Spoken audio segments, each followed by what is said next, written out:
Di depan udah ditampilkan gambar ada lelaki yang sedang melaksanakan ijab kabul.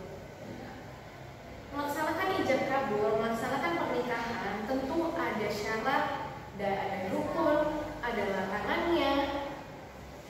Jadi bukan semata-mata, bukan semena-mena kita melaksanakan pernikahan, mengucapkan ijab kabul seperti yang sudah biasanya diucapkan, ada pengantin pria, ada pengantin wanita. Tidak. Pernikahan ada syarat, ada rukun, ada keterangan dalilnya, dan ada yang lain-lainnya. Nah, maka akan kita pelajari pada kesempatan kali ini.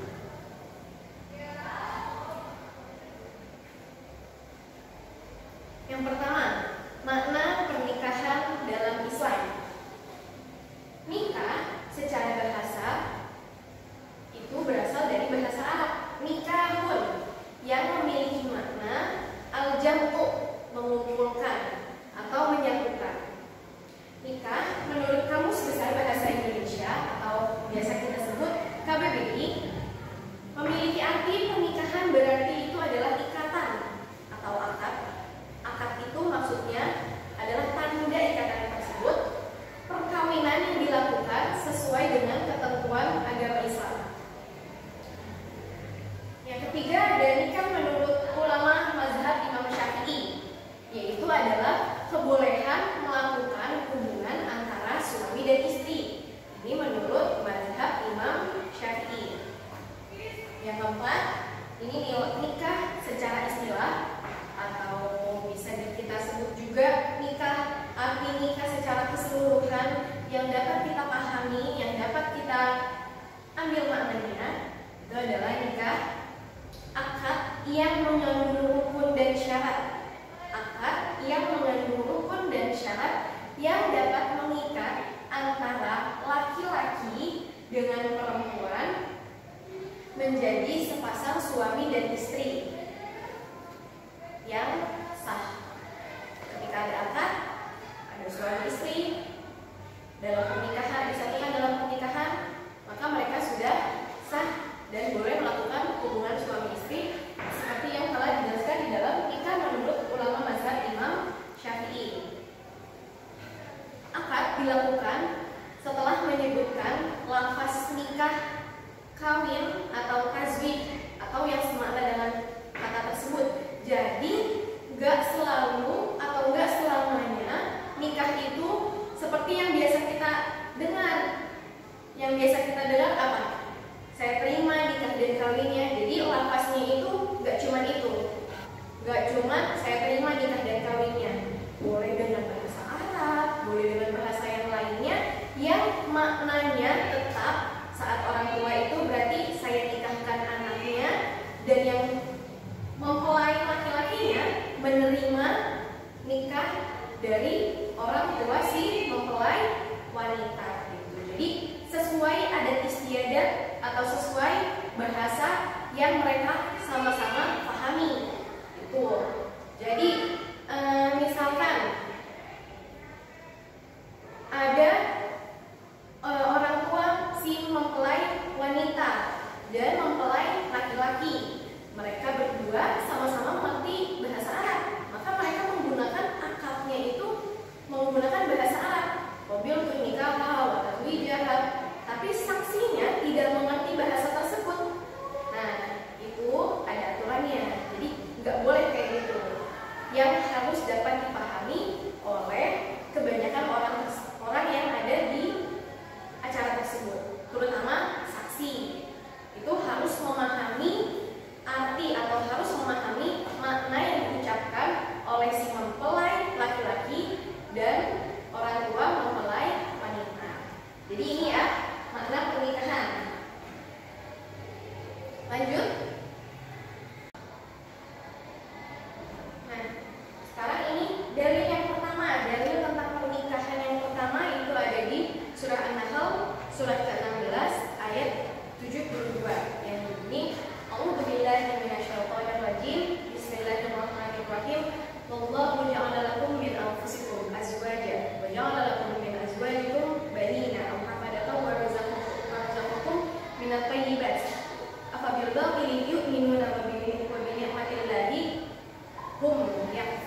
cucu bagimu dari pasanganmu, serta memberikan rezeki dari yang baik. Jadi jangan takut kalau orang menikah tidak akan mendapat rezeki. Tidak, sudah diatur oleh Allah. Mengapa mereka beriman kepada yang batil dan mengingkari nikmat Allah? Lagi dari surat An-Nahl, surat ke-16 ayat ke-72. Ini dalil yang kedua masih tentang pernikahan. Ini ada hadis dari Abdullah radhiyallahu anhu. Ia berkata, Rasulullah shallallahu alaihi wasallam bersabda kepada kami yang isinya, ya ma'syar syabab man istata'a minkum al-ba'a falyatazawwaj fa innahu aghaddu lil basar wa ahsanu lil farji wa man lam yastati' fa alayhi bisawmi fa innahu lahu wija'un. Yang artinya, wahai pemuda, siapa di antara kalian yang mempunyai kemampuan untuk menikah, kemampuan untuk melaksanakan pernikahan, maka menikahlah. Karena nikah itu aman untuk mata dan dapat menjaga kemaluan.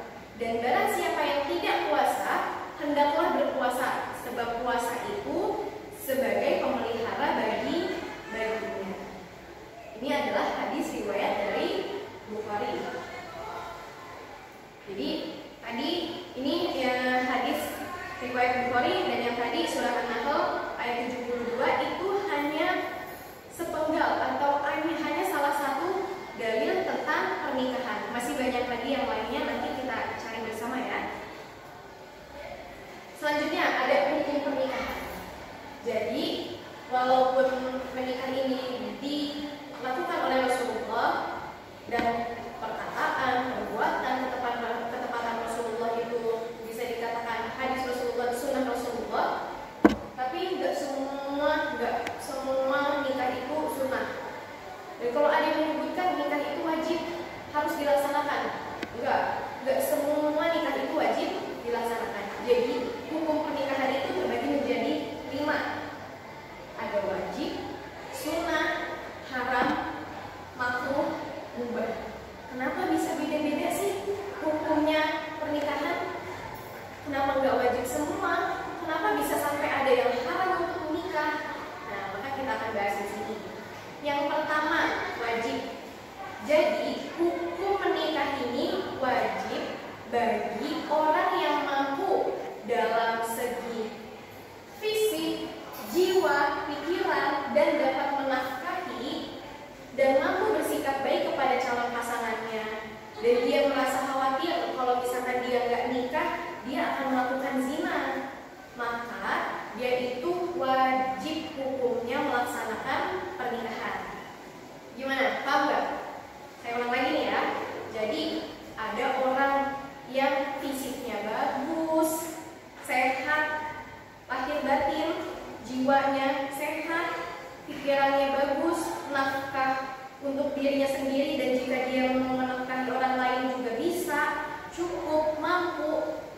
Dia kalau misalkan berinteraksi atau hidup bersama dengan orang lain, atau biasa, kalau ini kan membahas pernikahan, berarti kalau nanti dia hidup bersama istrinya, keluarga istrinya, nanti dia punya anak, maka dia percaya, dia yakin dia dapat melakukan hal yang terbaik atau dapat bersikap baik kepada orang tersebut, kepada istrinya, keluarganya, dan anak-anaknya nanti.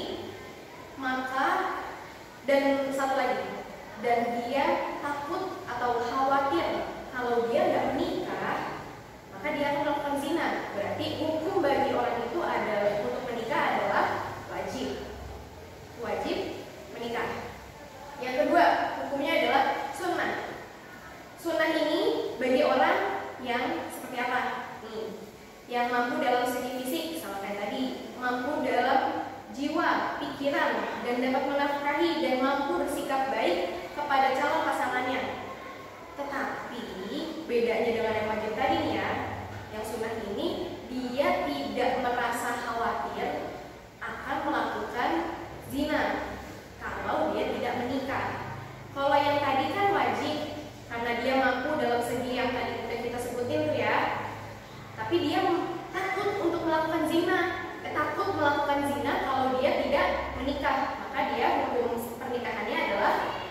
menikah ya, ada yang jiwanya agak terganggu, pikirannya kacau, nafkah untuk dirinya sendiri saja dia tidak bisa penuhi, apalagi untuk menafkahi orang lain. Jadi dia ini tidak memiliki kemampuan dalam segi apapun, dan dia juga tidak baik.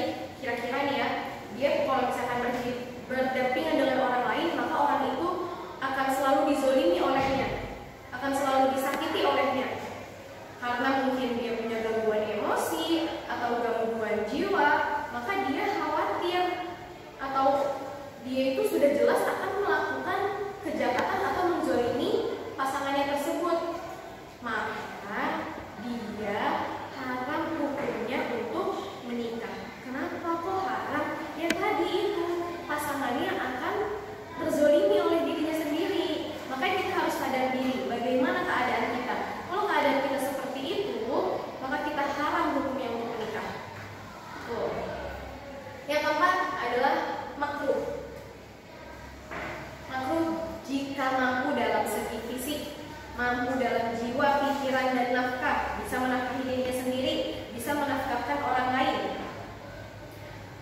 Tapi dia tidak merasa khawatir melakukan zina dan merasa khawatir jika menikah akan berbuat zolim pada pasangannya. Kan kalau yang tadi dia akan berbuat zolim kepada pasangannya, terus dia tidak mampu dalam segi apapun, maka itu haram.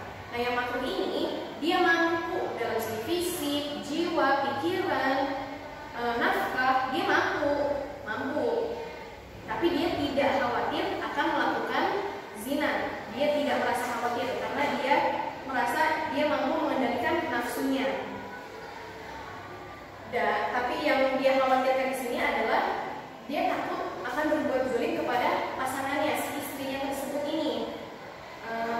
Mungkin dia kayaknya kurang bagus dalam bersosialisasi. Jadi kalau misalkan dia ada orang lain, dia merasa terganggu, bisa jadi kayak gitu. Berarti dia hukumnya untuk menikah adalah makruh. Yang terakhir hukumnya adalah mubah.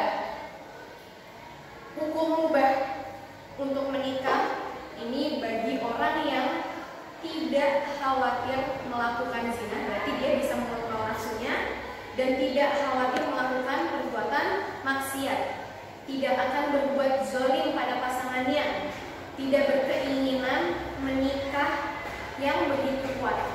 Jadi dia mampu dalam segi fisik, jiwa, pikiran, nafkah, harta, dia mampu. Tapi dia rasa dia mampu mengontrol nafsunya. Dia tidak akan berbuat maksiat, dia tidak akan mengaliri nafsunya dengan jalan yang salah.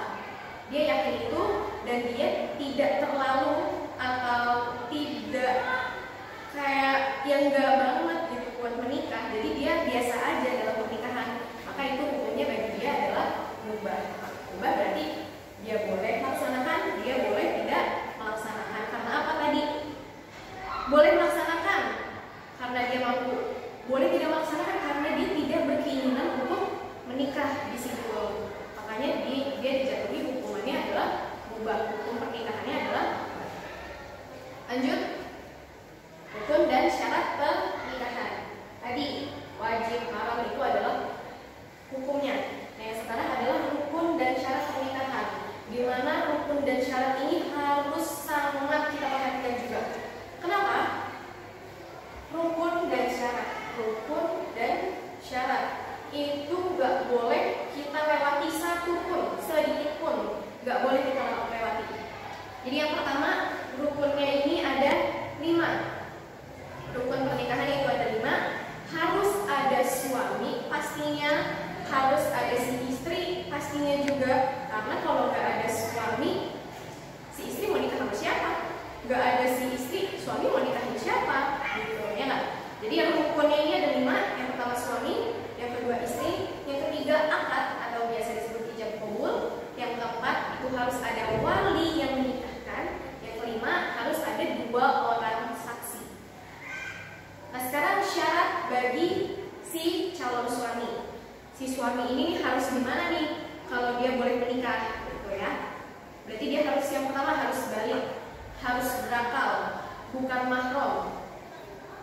nikah sama adik kandung, boleh nggak? Enggak, karena adik kandung itu mahram kita. Jadi itu nggak boleh dinikahi. Yang boleh dinikahi itu yang bukan mahram, tidak terpaksa atau atas kemauan sendiri.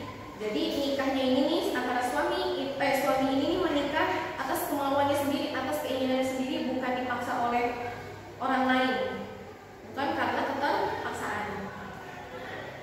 Muayyan atau jelas tidak dalam keadaan ihram. Muayyan jelas di sini maksudnya ya jelas ini orang yang seperti apa, orang yang bagaimana, itu harus jelas. Dan dia tidak boleh dalam keadaan ihram. Maka kalau kita lagi berkeadaan ihram itu nggak boleh untuk menikah. Syarat bagi istri yang pertama, balik, berakal, bukan mahram sama seperti tadi, tidak dalam masa idah.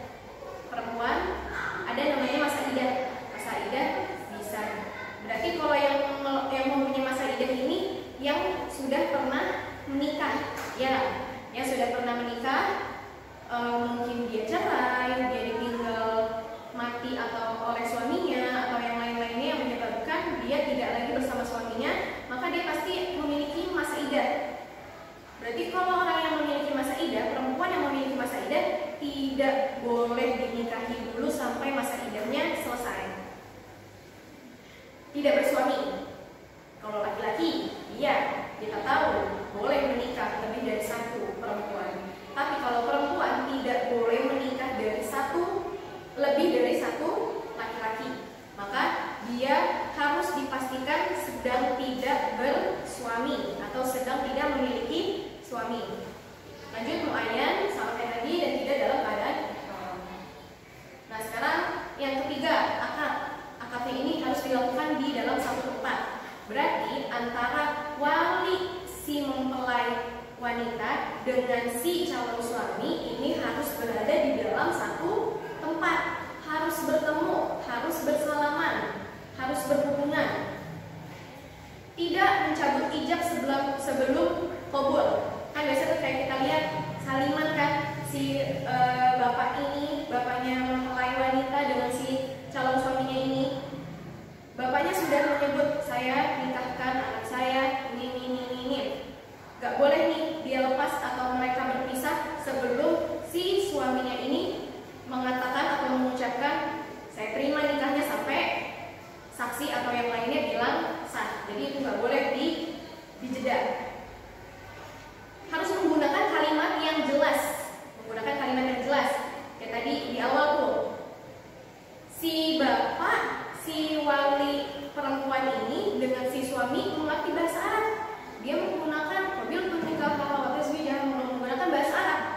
Tapi si saksi dengan yang lainnya ini tidak mengerti bahasa Arab. Boleh kan tuh? Gak boleh. Akad harus menggunakan bahasa yang jelas dan dapat difahami. Minimal banget dapat difahami oleh rukun yang tadi ini. Si suami, istri, wali, 2 orang saksi, dan sedikit-sedikitnya orang yang hadir di situ harus memahami apa yang diucapkan, apa yang dilafazkan oleh si suami.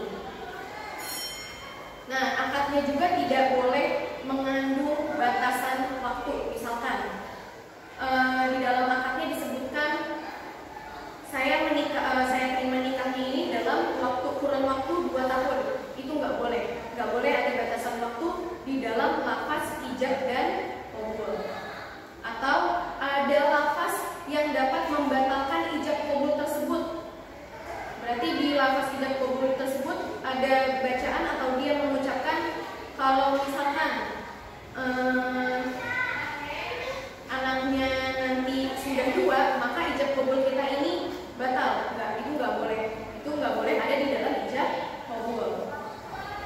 Menyebut nama calon istri harus dengan bintinya, tanpa jeda, tanpa diselingi ucapan lain. Yang kedua ini yang keempat, syarat bagi wali. Wali itu harus orang yang adil. Adil di sini bukan cuma adil yang kayak kita biasa pahami adil sama rata, bukan. Adil di sini orang yang tidak melakukan dosa besar.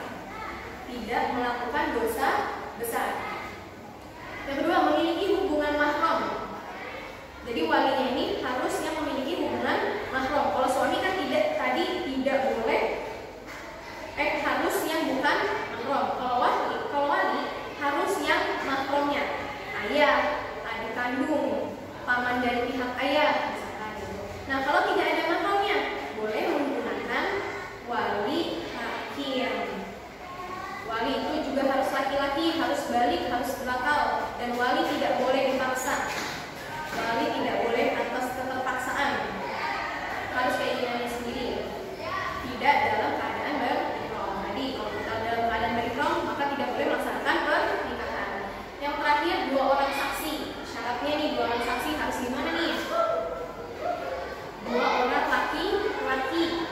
balik, berakal, adil. Adil yang dimaksud di sini sama kayak tadi, tidak melakukan dosa besar. Dapat mendengar, melihat dengan jelas, dapat dipercaya, tidak dipaksa juga, memahami bahasa yang digunakan saat hijab dan qabul, dan tidak dalam keadaan ihram. Ini syarat bagi dua orang saksi. Oke, selanjutnya ini adalah tujuan pernikahan. Meningkatkan semangat beribadah kepada Allah Subhanahu wa Ta'ala. Kalau pernikahannya ini didasarkan dia ingin menjaga dirinya, tadi kan ya, menjaga dirinya untuk tidak berbuat maksiat, maka dia kemudian menikah. Dari situ udah dapat dilihat bahwa dia ini takut sama Allah, ya kan, dia takut melakukan dosa, maka dia menikah. Jadi menikahnya yang dimaksud di sini dia adalah beribadah. Ada nikah yang niatnya itu hanya untuk senang-senang, bukan karena takut dia berdosa, bukan, karena dia hanya untuk senang-senang, maka pernikahan itu dilarang. Yang kedua, membentengi nafsu.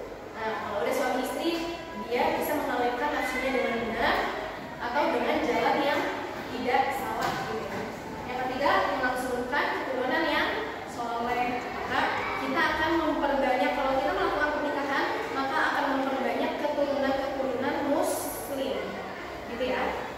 Yang keempat, menumbuhkan perilaku tanggung jawab antara suami dan istri. Suami menjaga istri, istri menjaga suami, mengurus anak, mengurus keluarga, saling menjaga, saling bertanggung jawab, sangat besar. Yang kelima, membuat hidup tenang dan tentram. Antara suami dan istri bisa berbagi kebahagiaan. Kalau misalkan susah, maka susah akan dibagi, diselesaikan bersama. Maka ini akan membuat hidup lebih tenang dan tentram. Lagi-lagi, tadi hubungannya suami harus bertanggung jawab kepada istri. Berarti suami melindungi istri dari keamanannya, dari dia melakukan dosa atau tidaknya, itu tanggung jawab si suami. Ya, pertemuan kali ini sampai sini dulu. Nanti di pertemuan selanjutnya kita akan membahas hak, kewajiban atau larangan yang dilakukan oleh suami dan istri atau yang terjadi di dalam pernikahan dalam Islam. Sebelumnya ada pertanyaan? Oke, baik. Kalau tidak ada pertanyaan, dan sudah paham semua, mari kita tutup dengan membaca Alhamdulillah. Alhamdulillahirabbil alamin. Oke, sampai ketemu minggu depan. Ila liqa. Assalamualaikum